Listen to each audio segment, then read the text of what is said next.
Баршаңызға сәлем. Бүгін сіздерге осылайынан қатпарланып тұратын және де ашытқысыз жасалатын қатпарлы нанның рецебімен бөлісемін. Видеоны соңына дейін тамашалаңыз.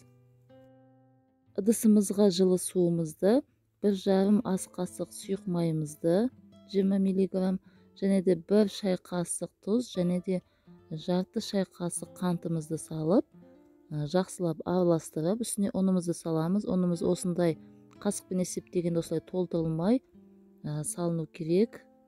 Ұнымызды салып, 1 шай қасық қопсытқышымызды қосып, жұмсақ қамыр илейміз. Өте жұмсақ болмайды, орташа болып шығады жұмсақтығы.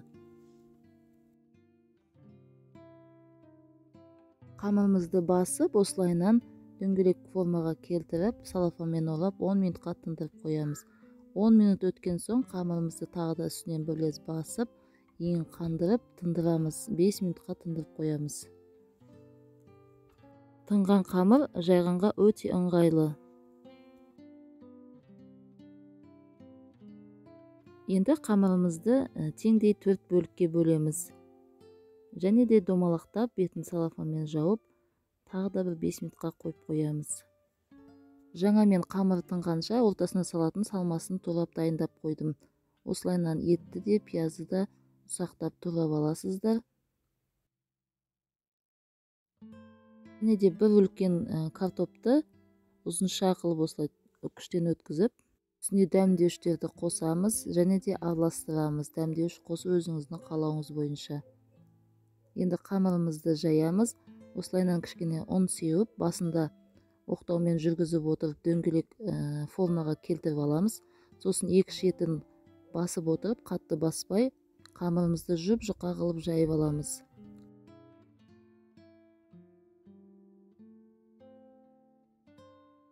Ішіне салатын салмамызды 4 бөлікке бөліп аламыз да, 4 қамырымызға бір-бірден салып шығамыз.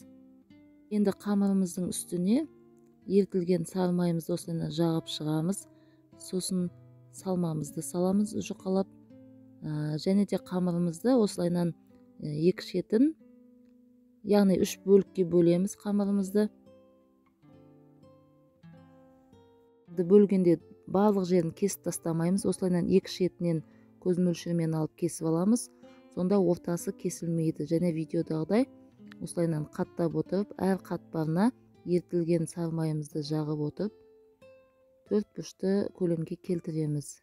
Кескен кездегі бөліктеріңіздің көлемі теңдей болғаны дұрыс. Сонда біркелкі 4 бұрышты болып шығады төртеуде. Қаттағаны түсінікті болу үшін сіздерге арнайы ұзағынан осылайынан көрсетіп жатырмын. Қатпарлы нанды егер үйіңізде нан болмай қалса, немесе түскі асқа тамақ істеуге ерінген кезде осыны жасап жіберсеңіздер өте тойымды.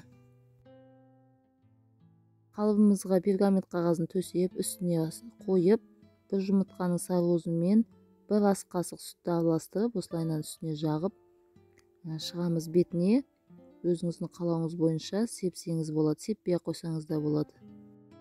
100 градуста қызып тұрған пеште 35 минут пісіріп аламыз. Піскен кезде осынайынан қып-қызыл болып шығады. Егер сіздің қалыбыңыз үлкен болса, екі-екіден пісіргеніңіз дұрыс. Мен әрқайсысын жеке-жеке пісіріп алдым. Пісілгенде сондай жұмсақ болып шығады.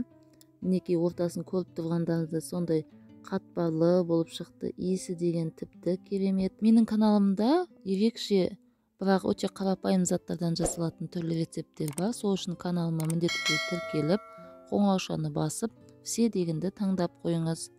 Егер видео ұнаса, комментарий қалдырып, лайк басып, және де достарыңызбен бөлісіп қойыңыз. Сіздермен болған Гүлжанат, сау болыңыздар.